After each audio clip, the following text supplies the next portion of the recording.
안녕하세요. 문재인 전 대통령의 전 사위 특혜 채용 의혹으로 검찰의 수사 대상에 올랐는데요. 이를 두고 현재의 검찰 행태를 보면 대통령에게조차 이렇게 하는데 국민들이 얼마나 힘들겠나라며 검찰개혁이 매우 필요하다고 말한 것으로 알려졌습니다. 더불어민주당 전 정권 정치탄압대책위원회는 이날 경남 양산 평산마을을 찾아 문재인 전 대통령을 만났습니다. 대책위원장을 맡고 있는 김영진 의원은 취재진을 만나 문재인 전 대통령이 이같이 말했다고 전했습니다. 위원회 간사를 맡고 있는 김영배 의원 역시 문재인 전 대통령이 검찰이 민생과 국민의 아픔을 돌봐야 하는 기관인데도 무도하고 불법적인 정치검찰의 행태가 노골적이다라며 우리 국민들에게는 어느 정도까지 과도한 검찰권을 행사하겠나라며 우려를 표했다고 전했습니다. 그러면서 이창수 서울중앙지검장이 전주지검장으로 있었던 2023년 9월 이후부터 가족의 계좌 추적이 무작위로 이뤄지고 상직 전 이사장과 관계없는 별건으로 가족, 지인, 친척, 부동산 거래 등을 전방위 압수수색했다며 반헌법적, 불법적 행태에 대해 강력히 대응하겠다고 했습니다. 나아가 오는 27일쯤 검찰에 항의 방문을 하고 10월 국정감사 과정 등을 통해 문제의 검사들에 대한 책임을 묻겠다는 입장입니다. 그 밖에도 담당 검사에 대한 형사고발 및 탄핵소추안 발의 등도 고려하고 있다고 합니다. 문제의 사건 내용을 다시 요약하면 문재인의 전 사위였던 서모 씨가 지난 2018년 7월 타이스타젯 전무이사로 취업한 것으로 거슬러 올라갑니다. 타이스타젯은 이스타항공 창업자인 이상직 전 민주당 의원이 태국에 설립한 회사인데요.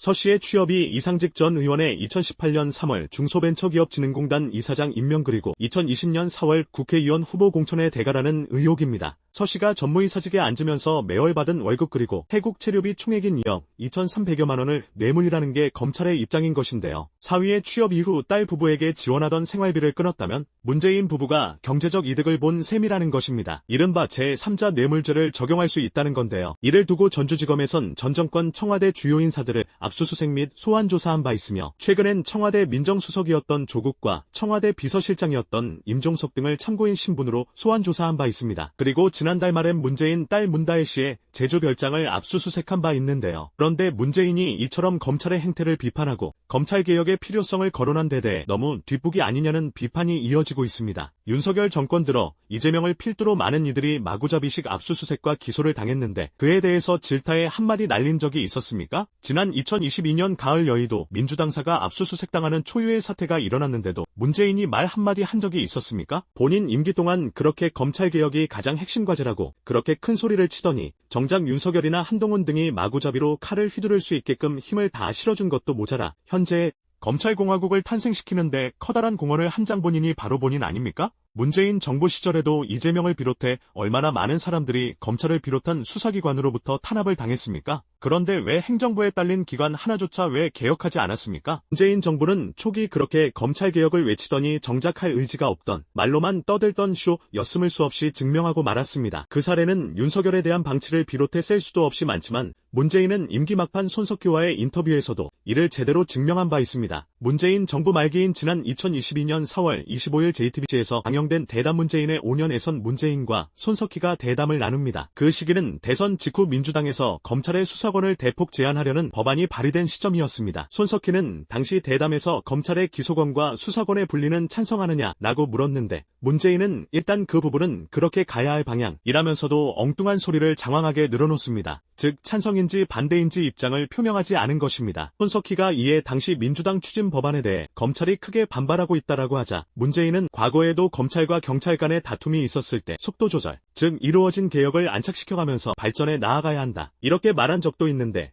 여전히 그런 관점으로 바라보는 분도 있다.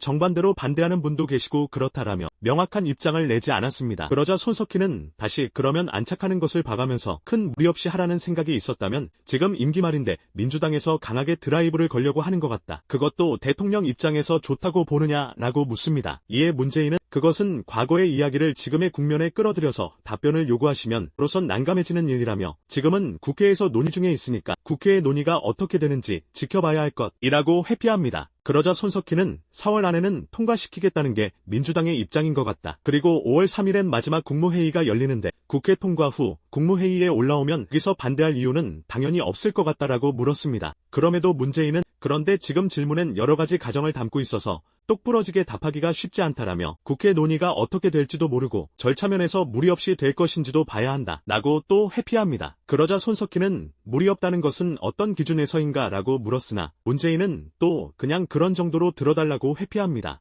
이렇게 문재인이 계속 회피하자 손석희는 더욱 구체적으로 묻습니다. 손석희는 검찰 수사권 분리와 관련해 지금 당장 하지 않았으면 하는 쪽에선 검찰의 무소불위한 권력구조나 정치적 중립성 문제 등 여러 문제점에 대한 통제장치나 여러가지 잠금장치를 충분히 마련하면서 진행해야 하는데 왜 이렇게 갑작스럽게 강력 드라이브를 하느냐고 문제 제기를 하는 것 같다라고 질의합니다. 그럼에도 문재인은 거기에 대해선 의견을 말하지 않겠다라고 합니다. 다시 손석희가 그래도 다시 한번 여쭤본다면 이라고 재차 물었음에도 문재인은 마찬가지다. 그것은 국회의 현안에 개입해 발언하는 것이라며 도망갑니다. 그러자 손석희는 민주당 내에서도 여러 의견이 있어서 말하기가 조금 꺼려지느냐 라고 물었는데 문재인은 가야 될 과제인 것은 틀림이 없다. 그러나 또 부작용이랄까. 국가 수사 역량이 훼손된다거나 하는 일을 막으면서 함께 이뤄야 할 과제다. 입법화 과정에서 국회가 충분히 지혜를 모아주길 바라는 마음이라고 합니다. 국가 수사 역량 훼손이 중요합니까? 사람이 검찰 수사로 죽어나가는 것을 예방하는 게 중요합니까? 이에 손석희는 거듭 제가 달리 해석하자면 그러한 문제점이 있을 수도 있으나 지금 하지 않으면 언제 또 할지 모르기 때문에 최대한 부작용을 줄이되 완수할 것은 완수한다는 말씀인가? 라고 물었습니다. 그럼에도 문재인은 그렇게 해석하지 말아달라며 어쨌든 여야가 이렇게 팽팽하게 대치하는 상황 속에서 물러날 대통령이 차기 정부의 의지랄까 성향까지 감안해서 답해야 하는 이런 부분은 피하고 싶다라고 완전히 회피합니다. 이렇게 과거의 이야기를 지금의 국면에 끌어들여서 답변을 요구하면 나로선 난감해진다. 거기에 대해선 의견을 말하지 않겠다. 차기 정부의 의지나 성향까지 감안해서 답해야 하는 부분은 하고 싶다라는 노골적 회피성 답변들만 보더라도 문재인은 당초 검찰개혁을 할 어떤 의지조차 없었다는 것을 아주 적나라하게 드러내고 만 것이었습니다.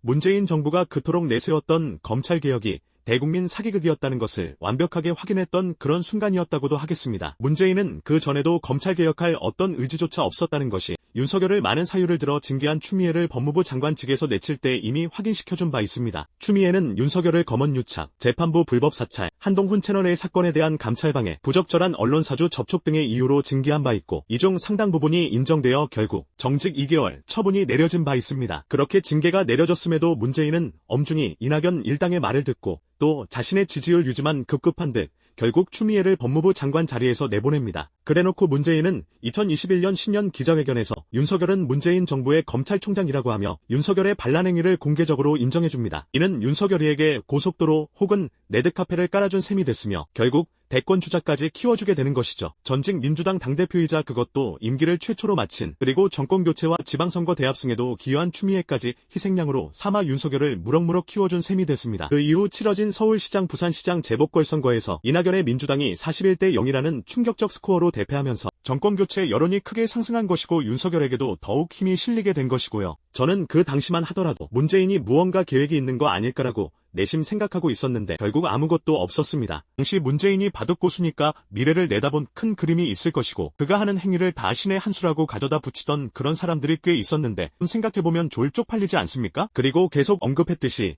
이재명 대 윤석열 대선에서 문재인은 이재명 발목 잡는 행위만 계속해왔습니다. 이재명이 민주당 대선 후보로 확정된 불과 이틀 뒤 문재인은 돌연 대장동 철저 수사를 지시한 바 있습니다. 그 전까지만 해도 청와대가 대장동 관련 건에 대해 입장 표명하고 있지 않았는데 이게 과연 우연이라 할 수 있겠습니까? 이런 행위는 당시 엄중히 이낙연 패거리들이 이재명에게 대장동 누명을 씌운 상황에서 언론도 그렇게 몰아가고 있는 와중에 문재인이 기름을 부은 것이 아닙니까? 심 자신이 그렇게 중용한 이낙연으로의 후보 교체를 염두하고 그런 행위를 했을 가능성 역시 있는 거고요. 그리고 이재명이 코로나로 힘겨운 소상공인 자영업자들을 위해 재난지원금 지급하자고 그렇게 외칠 때 홍남기 핑계대며 외면한 게 누구였지요? 그런 지원도 안 된다면 방역이라도 조금 완화해야 한다고 했는데도 이마저 외면하지 않았습니까? 결국 문재인의 그런 행위들이 이명박근혜를 훌쩍 뛰어넘는 막장 검찰공화국, 검찰 독재를 만들어내는 데 있어 결정적 기여를 한 것인데 이제 와서 정치검찰의 행태가 노골적이다. 검찰개혁이 필요하다고 하는 건 뭘로 해석해야 합니까? 자신의 임기 중에도 수많은 이들이 윤석열이 지휘하는 검찰로 인해 먼지털이식 그리고 별건 수사 등으로 순환당할 때는 국다대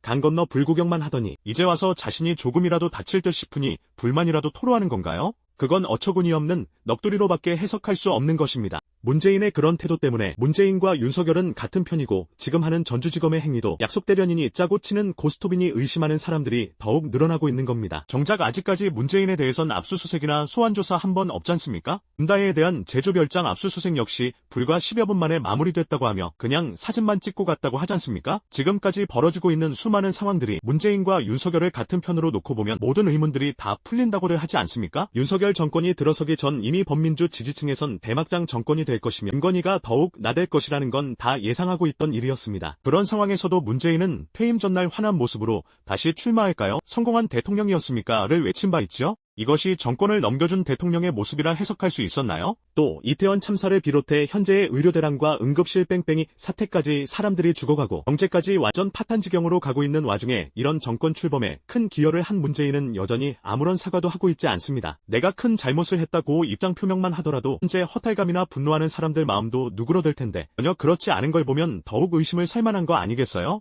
일각에선 최근 검찰과 수구 언론이 문재인을 대하는 행위가 지난 2009년 노무현 죽이기와 유사한 것이 아니냐고 얘기하는 사람들도 있습니다. 이젠 남이 된 전 사위 집안까지 털고 있다는 그런 방식이 과거 가족 인질극으로 노무현 전 대통령을 공격했던 그런 방식이 유사하다고 하는 것인데요. 노무현에 대한 지몬미가 반복되지 않기 위해선 문재인을 보호해야 한다는 주장을 하는 것인데요. 그러나 범민주 지지층에서 문재인에게 갖고 있던 노무현 트라우마는 이미 많이 지워진 상황이라 하겠습니다. 그런 트라우마로 인해 문재인 정부가 수많은 삽질을 이어가도 많은 시민들이 끝까지 지지해줬는데 결과물은 이명박근혜보다 훨씬 괴물스러운 윤석열 정권 아니었습니까? 게다가 문재인의 퇴임 후 행동에 대해 실망하는 목소리가 더욱 커진 걸 보면 말입니다. 그리고 노무현 트라우마는 이미 수많은 탄압을 당하고도 꿋꿋하게 견뎌내고 있는 중인 이재명에게 부여하는 것이 옳다고 봅니다. 이렇게 강조하면 누군가 분명 갈라치기라고 하겠지만 도리어 갈라치기가 필수적인 이유를 설명해드리겠습니다. 오늘도 감사합니다. 늘 건강하십시오.